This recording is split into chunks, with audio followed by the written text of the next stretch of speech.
안녕하세요. 오늘도 영상을 또 올립니다. 오늘은 5월 18일 목요일 오후 11시 5분입니다. 보자 한번 매번 비슷한 거 오늘도 넘어가야죠. 특별한 게 없었습니다. 잠시만 출금을 또 완료를 했고 거래 내역입니다. 이루어진 게 없었네요. 모르는 게 뭐 있나요? 비트는 그냥 그렇고요. 마스크, 온톨로지로 살짝 리플로 좀 올랐군요. 3% 정도. 나머지는 뭐 근데 그래봐야 요즘은 큰 변동이 없어가지고 거의 뭐 할 얘기가 없는 것 같습니다. 27,200선인 것 같고요. 지금 뭐 달라진 게 있나? 계속 이 정도 선인 것 같습니다.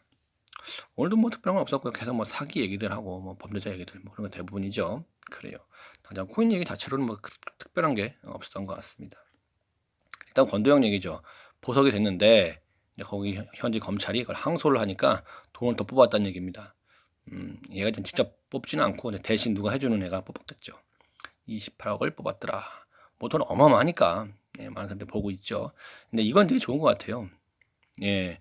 지금 권도형이 이렇게 움직일 때마다 지갑을 누구나 다 볼 수가 있으니까 사실은 굉장히 좀 어떻게 보면 일반인에게 오픈되어 있는 탈중앙화된 블록체인의 특성이겠죠. 이거는 좀 약간 대비되는 건데 뭐 내용 자체는 뭐 경찰관이 뭐 피해자를 성폭행내 만의 그 얘기인데 사실 뭐 공무원이건 전문직이건 뭐 범죄를 저지르는 놈들은 저지르는 것이고 안 그런 사람도 많으니까 이 내용을 보려는 게 아니라 여기에서 계좌 이체를 보니까 계좌가 뭐 3만 원, 5만 원, 10만 원 있더라 이런 걸 보고 범죄를 더 추적을 하는 것인데 이런 것들을 하게 되면 일반 경찰이나 소수의 경찰, 검찰 혹은 금융 관계자만 이런 내용을 알 수 있으니까 일반인들은 모르잖아요. 힘 있는 사람이 만약에 이 내용을 덮어라, 수사하지 마라 이렇게 되면 우리는 알 수가 없단 말이죠. 그런데 권도영이건 김남국이건 모든 사람들이 다 알 수가 있죠. 바로 그런 것들이 아주 큰 블록체인의 큰 장점이기도 하거니와 우리가 알고 있는 그 시스템을 완전 바꿀 수 있는 그러한 부분이기 때문에 사람들이 블록체인을 비트코인을 관심을 갖고 보고 있는 것이죠. 뭐 단타 치라고 비트코인을 보는 게 아니니까. 오늘 비싸면서 오늘 페페를 워낙 추가했습니다. 야 페페가 상장이 됐네요. 아주 그냥 뭐 이거 그럼 크게 움직이는 것 같지는 않고요. 왜냐면 다 해먹었으니까 외국에서 우리나라는 뭐 나중에 상장하니까 뭐 어쩔 수 없는 건데요. 페페까지도 하네요. 그래요.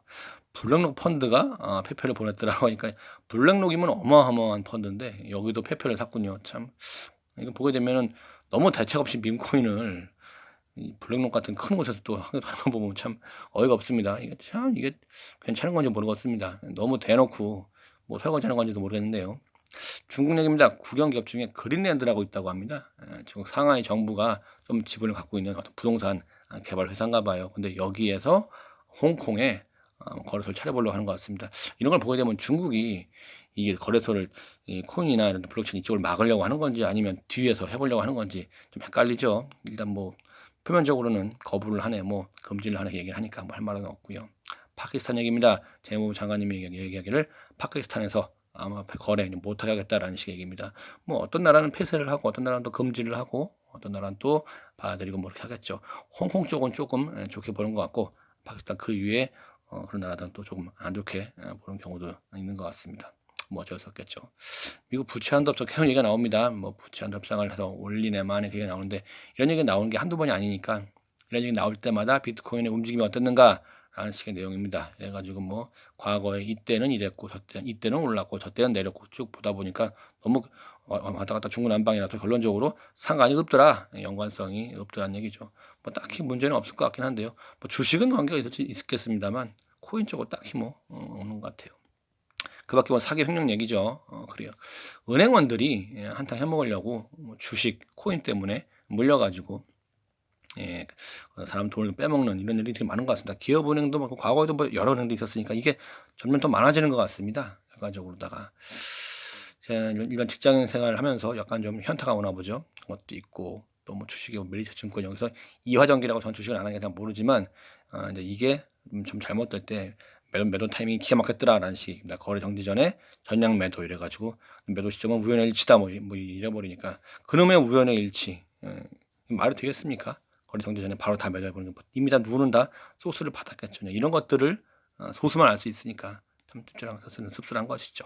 그리고 뭐 김건희 여사의 뭐 이런 도이치 사건도 있고 사실은 사기꾼들은 뭐 좌건 우건 누군가를 떠나서 이런 문제가 되는 사건 같은 것들은 반드시 좀 어떤 결말을 내야 될 것 같습니다. 뭐 누구는 봐주고 누구는 안 봐주고 그러면 안 되겠죠. 근데 그래버리게 되면 또 자꾸 누군 봐주고 그래버리게 되면 대한민국에 희망이 없을 거예요. 상대적인 박탈감 때문에. 마지막으로 전세금 못 주는 양반이 제주도는 호텔 사고, 이런 것들이 근절이 안 되면 사람들이 진절머리가 나서 애를 안 낳을 겁니다. 그냥 이 지옥은 나까지만 라는 분위기가 되겠죠. 절대로 아이를 안 낳게 되고, 그럼 대한민국의 미래는 진짜 없을 겁니다.